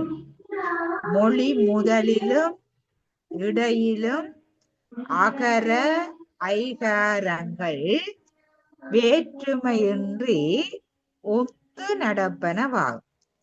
அதுல சகர ஞகர யகரங்களுக்கு முன் வந்தால் மட்டும் அப்படி வரும். இப்ப மஞ்சு என்று சொன்னால் மானா இஞ்சன்னா சூனா, மையன்னா இஞ்சன்னா சூனா தான் அங்க சரி. தெரியலே. அதே போல மயல் மையல், அமைச்சு தெரியலோ. அமைச்சு என்று சொன்னா ஒரு பிள்ளை ஆனா மானா இச்சன்னா சூனா எழுதி போட்டு அமைச்சு சரி என்று சொல்லுது. நீங்க சொல்றீங்களா என்ன? இல்ல உதுப்புல ஆனா மையன்னா இச்சன்னா சூனா. அப்ப அங்க என்ன? ஐயன்னாக்கு ஆனாவை போட்டு எழுதுவது போலி. சரியில்ல? அது முதற் போலியாகவும் வரும், இடைப்போலியாகவும் வரும். சரியா? அப்ப இத பாக்குறீங்க. முதற் போலி என்றதுக்கு மஞ்சு என்றது மானா இஞ்சன்னா சூனா. ஆனா சரியானது என்ன? மையன்னா இஞ்சன்னா சூனா. அது போல மையல் மையன்னா யானா இல்லைன்னா. ஆனா மான யானா இல்லைன்னா போட்டால் சரி. அப்ப இது மயல் என்பது போலி, மையல் என்பது சரி. அது போல அமைச்சு என்று சொன்னால் ஆனா மையன்னா இச்சன்னா சரி, ஆனா அமைச்சு என்று இருப்பது போலி. அதே போல அரையர் ஆனா டையன்னா, இப்படி புடவை, இப்படி நிறைய சொல்லு பாப்பீங்க. அப்ப இதுல ஆனாவுக்கு போட்டு வச்சு. இடைப்போலியில வந்தால் ஐகான் எவ்வளி நவ்வொடு சில்வழி நகான் உரளும் என என்மரும் உளறி. ஐகான் எவ்வளி நவ்வொடு சில்வழி ஞகான் உரளும் என்மரும் உளரே. மொழி இடைக்கண் சிலவிடத்து ஐகாரத்தின் பின் யகர ஒற்றின் பின்னும் இயல்பாய் வரும் நகரத்தோடு ஞகரம் உருண்டு வரும். சரியில்ல? இது பெரும்பாலும் சில்வழி அது வரும். பெரும்பாலும் செய்யுள்கள மட்டும்தான் நீங்கள் இதை பார்க்கலாம். சரியா?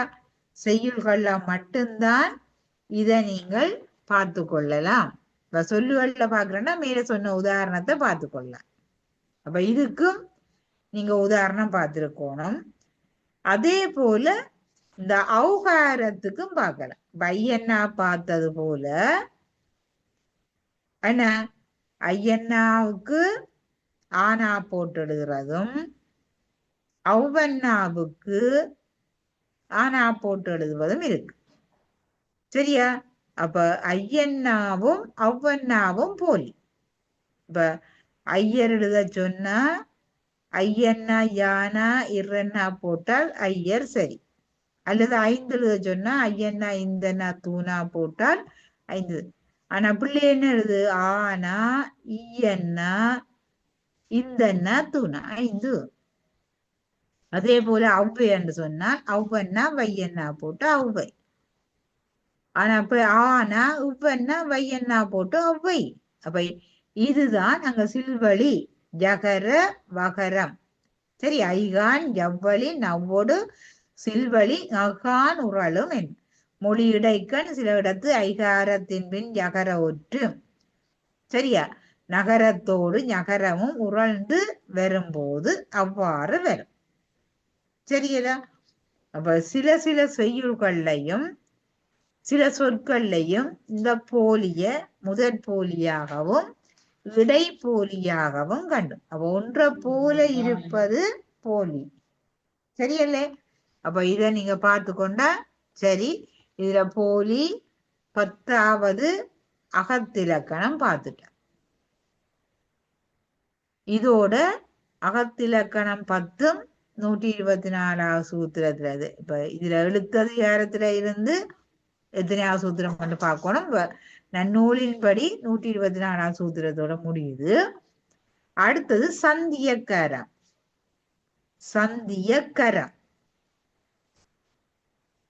சந்தியக்கரம் என்றால் என்ன? அந்த நெட்டெழுத்துக்கள வடிவு எப்படி வரும்? சரியோ? வடமொழியில உள்ள எழுத்துக்களோட எங்கட தமிழ் மொழி எழுத்துக்கள் அதுக்கு புறநடை என்ன, இதெல்லாத்தையும் இந்த சந்தியக்கரத்துல சொல்ற. சரியே? வடநூலர், அந்த வடநூலர் என்று நாங்க சொல்லும் போது இந்த எழுத்து போலி எழுத்து பார்த்துனாங்க. இந்த போலி எழுத்துக்கு ஒப்ப இந்த சந்திய கிரகம் என்பது என்ன ஐயன்னாவும் ஒவ்வொன்னாவும் அங்க வருது. அகரத்தின் முன்னர் இகரமும் ஜகரமும் தம்முளொத்து எய்தென் ஐயன்னா என்ன நட்டெடுத்து ஒலிக்கும். அகரத்தோடு உகரமும் வகரமும் தம்முளொத்து ஒலித்த ஒரு தன்மையதாயின் அவ்வென்னும் நெட்டெடுத்து ஒலி. அதான் அதுல சூத்திரத்துல பொருள். அம்முன் நிகரம் ஜகரம் என்றிவை எய்தின் ஐயொத்து இசைக்கும் அவ்வொடு ஒவ்வும் வவ்வும் இசைக்கின் அவ்வொரு அன்ன அவ்வண்ணா என்று நெட்டெடுத்து ஒலிக்கும். சரியில்ல?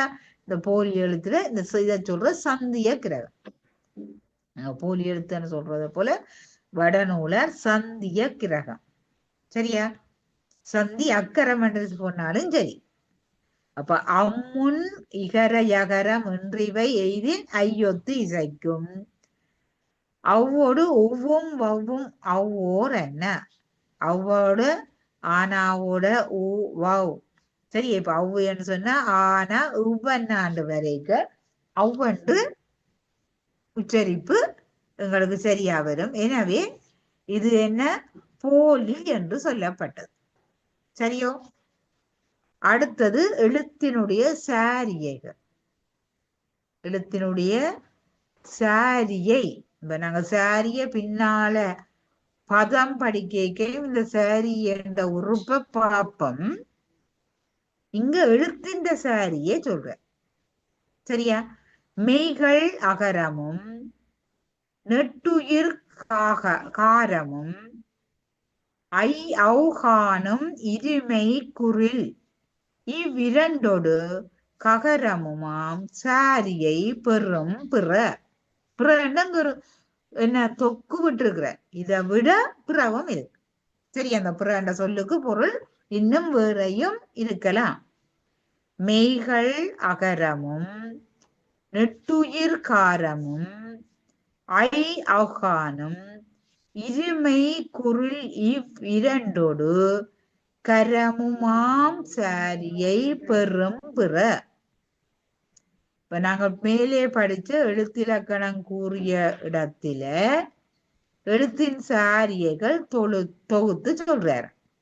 அது அகரச்சாரிய, நெட்டுயிர்கள் காரச்சாரிய, ஐகார ஔகாரங்கள் காரச்சாரியோட கான்சாரியையும் பெற்று வரும். உயிர்குறிலும் உயிர்மெய்க்குறிலும் காரம் கான் என்னும் இவ்விரண்டுடன் கரச்சாரியையும் பெறும். சரியல்ல? அப்ப இதுல ஆகாரம் ஐகாரம் ஔகாரம் ஐகான் ஔகான். சரியா? இப்ப அகரம் மகரம் மகான் என்று நாங்கள் பார்த்தோமே, சார்பெழுத்துல பார்த்தோம். அவ்வளவோட பிற என்றதுல குரிலோடு கான் புணரும் இடத்து இடையே ஆயுத தோற்றமும் வரும். அது எங்க நீங்க படிப்பீங்கன்னா புணர்ச்சியிலையும் இதை பார்ப்பீங்க. புணர்ந்து கொண்டு போய்க்கு எங்க ஆயுத எழுத்து வருகுது. சரியா? அதே போல பதம் படிக்கையும் இதை பார்ப்பீங்க. அதனால அந்த சாரி எழுத்தின் சாரியைகள் எப்படி இருக்கும் என்று மட்டும் பார்த்து கொண்டா சரி. இக்கன்னா இங்கன்னா எனவும் அகாரம் ஐகாரம் ஔகாரம் எனவும் ஐகான் ஔகான் எனவும் ஆகாரம் ஔகான் எனவும் அகரம் மகாரம் மகான் எனவும் மகரம் எனவும் வரும். சரியல்ல? அடுத்தது இந்த எழுத்தியல் இல்ல. இப்ப நாங்க படிச்ச இவ்வளவு சூத்திரத்திற்கும் ஒரு புறநடை சொல்றேன். அந்த எழுத்தியலுக்கு பொதுவாக ஒரு புறநடை. இப்ப நாங்கள் படிச்ச அகத்திலக்கணம் 10க்கும் ஒரு புறநடை சொல்றேன். மொழியாய் தொடரினும் முன்னணை எழுத்தே. மொழியாய் தொடரினும் முன்னணைத்து எழுத்தே. அப்படி பிரிச்சும் பார்க்க. மொழி என்றால் சொல்லாக தொடர்ந்து வரைக்கையும் என்ன இவ்வெழுத்துக்கள் பதமாயினும், பதம் என்ற சொல்லு இவ்வெழுத்துக்கள் பதமாயினும் அப்பதம் தம்மோடும் உருவோடும் புணரினும். உருவங்க வேற்றுமையில படிக்க போறோம். சரியல்ல? அப்பதம் தம்மோடும் உருபோடும் புணரினும் அவற்றால் பிறழாது இப்பத்து அகத்திலக்கணத்தையும் உடையனவாக வரும். சரியா? அப்ப நாங்கள் படிச்ச அகத்திலக்கணம் எத்தனை? 10. எண், பெயர், பிறப்பு, உருவம், மாத்திர, முதல், இட, ஈறு, போலி, இப்படி 10ஐயும் ஒரு கூறி இவ்வெழுத்துக்கள் கொண்டு பதமாயினும் அப்பதம் தம்மோடும் உருவோடும் புணரினும் அவற்றால் பிறழாது அந்த 10 இலக்கணத்தின் வகைக்கேற்ப அமையும் என்று சொல்லியிருக்க. அப்ப இதோட நன்னூல்ல நாங்க படிச்ச எழுத்திலக்கணத்துல 10 அகத்திலக்கணமும் படிச்சு முடிஞ்சு. அப்ப பதத்துக்கு தனி ஒரு இயல் போட்டிருக்கிறார். இது எழுத்ததிகாரத்துக்கு வெறும் பதவியல், பதம், புணர்ப்பு என 12 ஆகும் அங்க பாத்துனாங்க. அப்ப பதத்துக்கு தனி ஒரு இயல் பதவியல் என்றும், புணர்ச்சி, புணர்ப்பு வேண்டாம், புணர்ச்சிக்கு ஒரு இயல் புணரியல் என்றும் தனியொரு இயல் போட்டுக்கிறது. அவ்வளவும் சேர்ந்ததுதான் எழுத்ததிகாரம். சரியல்ல? அகத்திலக்கணம் 10ஓட புறத்திலக்கணம் பதமும் புணர்ப்பும். இது ஒரு கேள்வி, பெரிய கேள்விக்கே வாரது. அதனால திருப்பி திருப்பி அந்த 12ஐயும் எழுதி வச்சு அது என்னென்னு விளங்கி விளக்கு வேண்டாம், விளங்க தெரியவன். சரியல்ல? அப்ப இந்த பதவியல் என்று ஒரு தலைப்பு போட்டிருக்கு. எழுத்தியல் போல இங்கால எழுத்ததிகாரத்துல பதவியல். சரியா? முதலாவது பதம் என்றா என்னன்னு தெரியணும், அந்த பதத்தின் வகைகள் என்னன்னு தெரியும். சரியா? இன்றைக்கு 8 மணி வரையும் என்றது இப்ப 1 நிமிஷம் இருக்கு. நாங்கள் இப்ப இந்த முதலாவது சூத்திரம் உங்களோட புத்தகம் கையில இருந்தால் அல்லது கண்டியிலையோ விருத்திலையோ நூலகத்துல போயோ பார்த்து கொள்ளுங்கோ. ஒவ்வொரு சூத்திர எண்ணும் சரியாக இருக்கும்.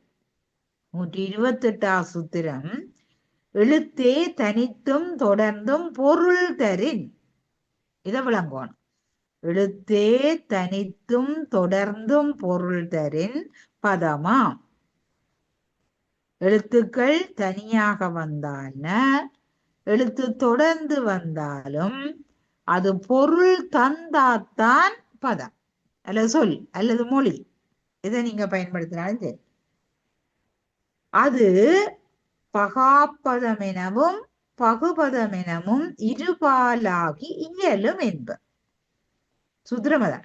எழுத்தே தனித்தும் தொடர்ந்தும் பொருள் தரின் பதமாம். அது பகாப்பதம் பகுபதம் என இருபாலாகி இயலும். அப்ப எழுத்துக்கள் தாமாக தனியவும் ஒவ்வொன்று தனித்து தனித்து வருவதோட 2 முதலாக தொடர்ந்து பொருளை குறித்தால், சும்மா எழுத்துக்களை பக்கத்தை போட்டோன்னே அது சொல்லாகாது. இப்ப தாமாயான்னு போட்டு விட்டா அல்ல தாமாயா உம்மன்னு போட்டால் ஒரு சொல்ல இல்லை. ஆனா தாம என்ன தாம கை என்று போட்டால் என்ன தமக்கை என்றது ஒரு சொல். அப்ப எழுத்துக்கள் தாமே ஒவ்வொன்றோடு தனித்தும் 2 முதலாக தொடர்ந்தும் பொருளை தந்தால் அதுக்கு பெயர் என்ன? பதம். அப்ப பதம் என்ற சொல்லு, பதம் என்றால் என்ன? இது இளஞ்சிவப்புலவருக்கும் வந்திருக்கு, சிவப்புலவருக்கும் வந்திருக்கு. பதம் என்பது யாது, அதன் வகைகளை கூறுவார், உறுப்புகளை கூறுவார், இப்படியெல்லாம் பின்னால கேள்வி பெறும். தனியா அந்த ஒரு கேள்வியோடன் இல்லாது. பதம் என்றால் என்னன்னு நீங்கள் இந்த இலக்கண என்ன சூத்திரத்தை வச்சுக்கொண்டு நாங்கள் வாக்கியமாக எழுத வேண்டும். ஒரு எழுத்து தனித்தோ அல்லது தொடர்ந்து நின்றோ, எழுத்துக்கள் தொடர்ந்து நின்றோ பொருள் தருமாயின் அது பதம் எனவும், அது பகுபதம் எனவும் பகாப்பதம் எனவும் 2 வகைப்படும். இந்த சூத்திரத்தோட இந்த வகுப்பை நிறைவு செய்கின்றேன். கமலாமிஸ் நிக்கிறாவோ? ஆனந்தியம்மா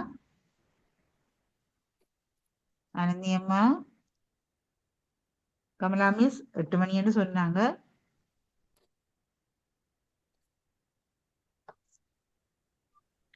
ஓ ஓ நன்றி நன்றி நன்றி திலமணி மிஸ். ஓமோ சரி. இவ்வளவு நேரம் இந்த இலக்கணம் தொடர்பாக உங்களுக்கு இன்றைக்கு கொஞ்சம் அதிக நேரம் இலக்கணத்துக்கு தன் முக்கியத்துவம் இந்த மாணவர்கள் அதுல கூட அக்கறை செலுத்த வேண்டும் என்பதற்காக இலக்கணத்துக்கு கொஞ்சம் அதிக நேரம் வழங்கின நல்லம் என்ற அடிப்படையில இன்றைக்கு நீங்கள் இவ்வளவு நேரம் இலக்கணம் தொடர்பான விரிவுரையை வழங்கியதற்காக சைவ சங்கத்தின் சார்பிலும் பயன்பெற்ற அனைவரின் சார்பிலும் நன்றிகளை தெரிவித்துக் கொள்கின்றேன். நன்றி நன்றி நன்றி மிஸ். எல்லோருக்கும் வணக்கம். நன்றி. இந்த உடனடியாக நீங்கள் எல்லாத்தையும் குறிச்சு வச்சிருக்கணும். அப்பதான் படிக்கிறதுக்கு பின்னால இந்த எழுத்து தான் எல்லாவற்றுக்கும் அடிப்படை. இப்ப இந்த யாப்பு படிக்க சரியா கஷ்டப்படுவீங்க, புணர்ச்சி படிக்க கஷ்டப்படுவீங்க. அப்ப அதுக்கேற்ப நாங்க படிச்சுக்கொண்டா சரி. சரி மிஸ். நன்றி. ஓகே ஓகே நன்றி. நாங்க நிறைவு செய்வோம். ஓமோ நன்றி நிறைவு. எல்லோருக்கும். கமலா மிஸ் அவ சொன்னா தனக்கு வேற வேலை இருக்குன்னு சொல்லி இப்ப நாங்க அப்படியே நிறைவு செய்வோம். ஓ சரி மிஸ். ஓகே நன்றி ஓகே நன்றி. நன்றி.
മരുന്നാറുതേടി എല്ലാം ஐயோ ஐயோ என் அம்மா அப்போ அம்மாவுக்கு எல்லாமே பாதுகாப்பு. நீ ஆசையா அம்மாவை விடப்போன வாங்க போய் கிடப்பன் 2 பேரும் ஐயோ ஐயோ ஐயோ என் அம்மா என் அம்மா அண்ணாட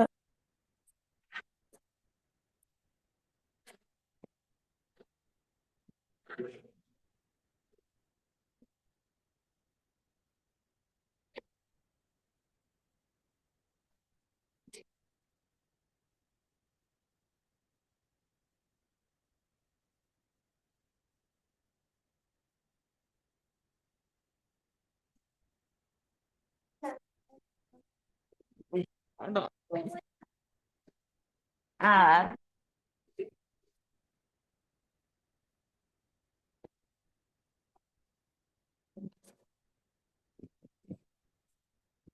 ஹலோ ம் ஹலோ அஜி உங்கட வந்துட்டு போகுது ஓ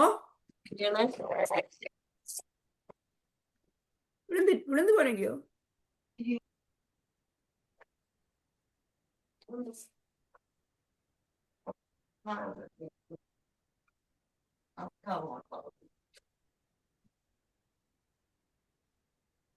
ஓகேயா?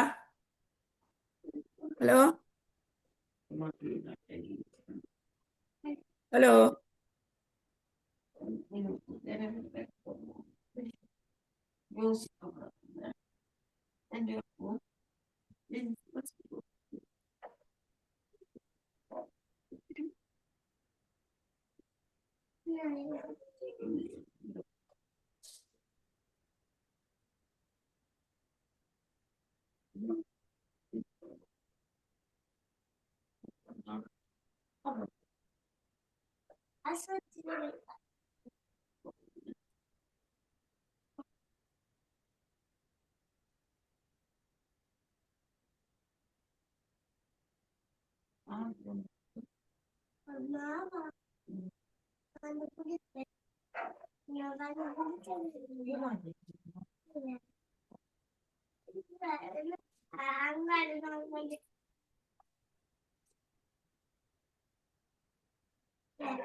கோத்துல கொண்டு வராங்க கோத்துல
அதுக்கு இருக்கு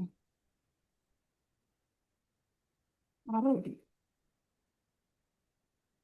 என்னவா ஒரு கீழே போலீஸ் பண்ண நான் இன்டர்நெட் பில் கூடிட்டு அந்த 2 years ago நாங்கள் மாற்றினாங்கள் அந்த ப்ரோமோ முடிச்சுட்டு இப்போ $8 கூடினது. நான் தோணும் கொஞ்சம் நேரத்தில் அழிக்கிறேன் இருந்து குடியாடுதா இப்படி பறக்கா எண்ணத்தினால் சொல்லிடுறேன்.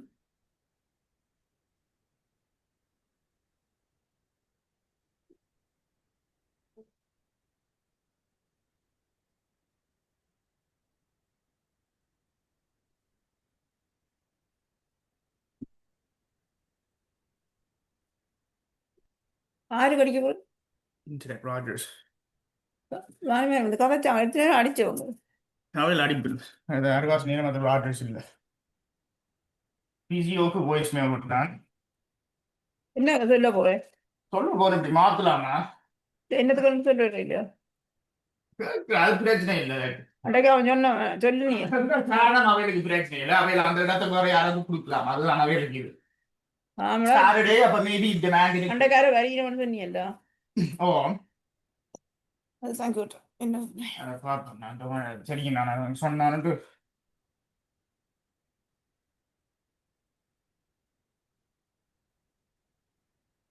என்ன பிறந்தேன்னு தெரியும் அந்த பழப்படத்தை ஆ கட்டும் நைட் வளர்ந்துட்டு பாட்டிக்காண்டியா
எனக்கு அது இல்லை